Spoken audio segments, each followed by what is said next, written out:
I'm Howard from News Games, Howard South from News Games. This is Guns of Icarus Online. It is a steampunk airship competitive multiplayer combat game. The uniqueness of this game is that the crew essentially has to work together in a confined space, battling against other airships and other crew in different PvP modes. And it's highly team-based, meaning that you basically have to work together as a team in order to attain victory. And if you don't, regardless of how good of a gunner or individual player you are, you pretty much still will suffer defeat. I mean, you can be the greatest gunner in the world, but if no one repairs your engine, you're still kind of screwed. There are three classes of player in a crew. There's a captain, which essentially plays a little bit of a sim game. Who pilots the ship, scouts for the enemy with a spyglass, kind of like this. It also dictates the battle tactics by configuring the ship and like determining what range of gun, what ship, what different loadout to use. The captain's primary role is also to direct the line of fire and also just tell your crew what to do. So the captain also has crew commands and different skills that help you become a better pilot. The gunner is basically probably the easiest to get into the game with. So the gunner basically primarily just shoots. So he operates a number of different turret weapons, such as this one. This is a Gatling gun. And here's a rocket launcher. So the weapons that the gunner operates, well, some are long range, some are short range, and there's real physics with each of the guns. So some are projectile weapons that you have to lead and like aim and basically kind of calculate the arc and whatnot. And the engineer basically does a repair game. And repair game is essentially a time management game.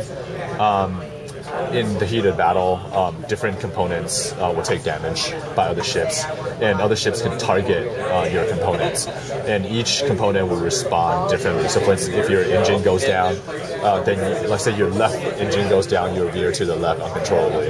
Or if your Zeppelin goes down, then you'll start sinking. And your guns can be destroyed as well. So it's up to the engineers to kind of constantly keep your ship afloat. And there are different repair tools at the engineer's disposal that are tied to skills. Different wrenches, so you can make long or short repairs that have different cooldowns. And also, status effects such as fire. Different components can catch fire, and the engineer has to put it out. So yeah, it's really all about a team working together to battle against other teams. And are there fights against the AI as well? Yeah, that's a good question. We're actually working on that right now. At the moment, no, but we'll be working on that, introducing AI planes into different co-op modes. So that will. I guess that will be coming soon. Would you say by launch or post launch? It will most likely be post launch, but it's one of the things that we're actively working on. So hopefully not soon after. And can you tell me about the adventure mode? Oh yeah, sure.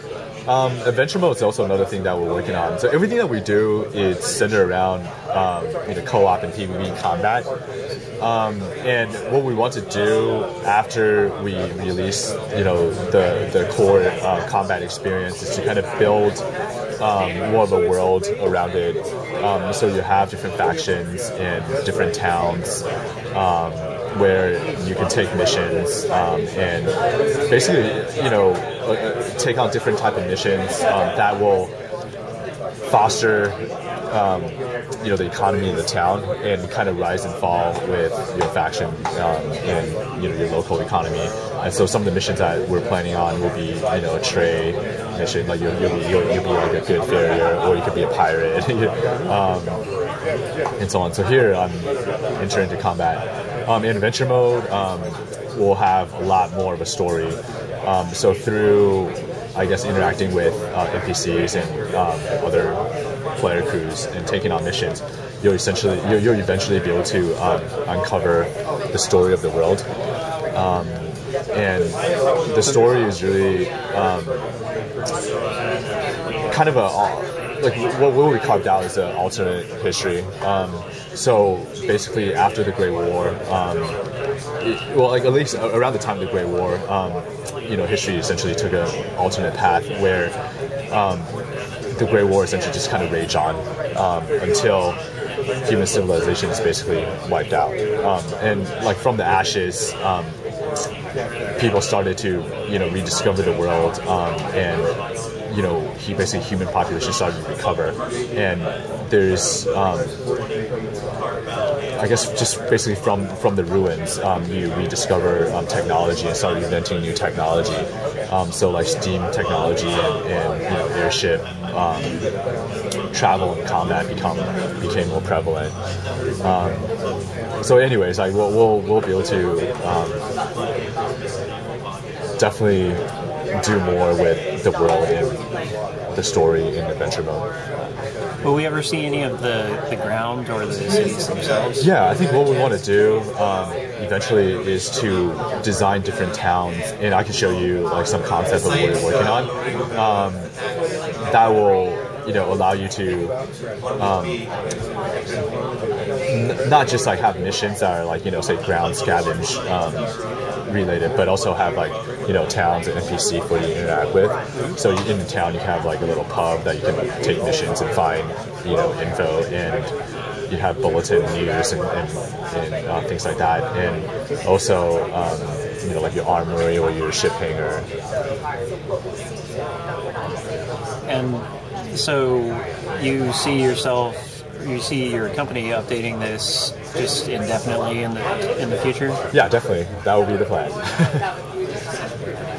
And it's just a one-time purchase? Yeah.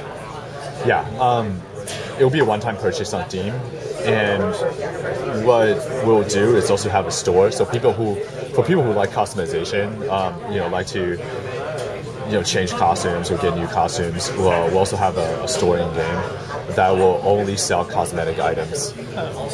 So player costumes, and we have about 30 designed right now that we'll implement hopefully by the next beta, next round or two.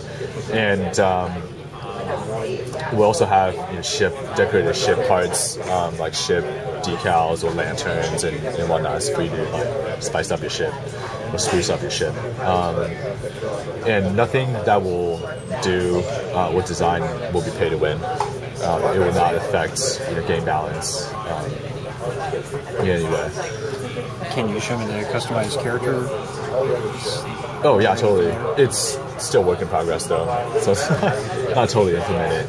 But right now, this is just placeholder for you to change your skin and scars, of course. And you've got female characters too? Yeah, definitely. So here's a female character. But essentially what we integrate with this interface is a way for you to customize your costumes and just your entire character as well. So, yeah. Okay, and when is Guns of Icarus going to launch? Right now we're aiming for September. Guns of Icarus Online, I mean. Yeah. September? Yeah. And hopefully we can keep... hopefully we can be on track and actually make it. And pre-orders are starting soon? Yeah, right now you can pre-order on our site already, gunsofIcarus.com. And hopefully as soon as this week we'll be able to migrate that to Steam. Great, so you'll send along Steam codes to the people who have already pre-ordered? What's that? You'll send along Steam codes to the people who have already pre-ordered? Yeah, definitely. And Didn't you say you had some kind of a concept thing to show us? Or? Oh yeah, sure.